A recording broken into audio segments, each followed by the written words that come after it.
ઉઠો હવે. શું છે? હુવા દેને શાંતિથી ભાઈ. આ ચા નાસ્તો બનાવવાના છે.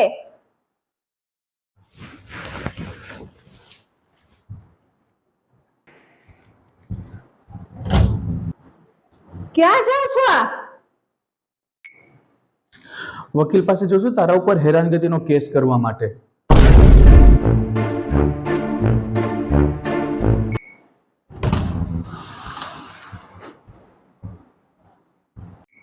કેમ શું થયું? વકીલ પાસે ગયા તા ને કેસ કરવા જાવું હતું. કેમ શું થયું હવે? કઈ નહીં, વકીલ સાહેબ ના ઘરે ગયો ને એ પણ પોતું જ મારતા હતા. જોયું? બધા છે ને કરતા જ હોય એટલે કરતું જ રહેવાનું. ભાઈ મારી સાથે તો આવું થાય છે. તમારે કોની કોની સાથે આવું થાય છે ને નીચે જરા મને કોમેન્ટ કરજો.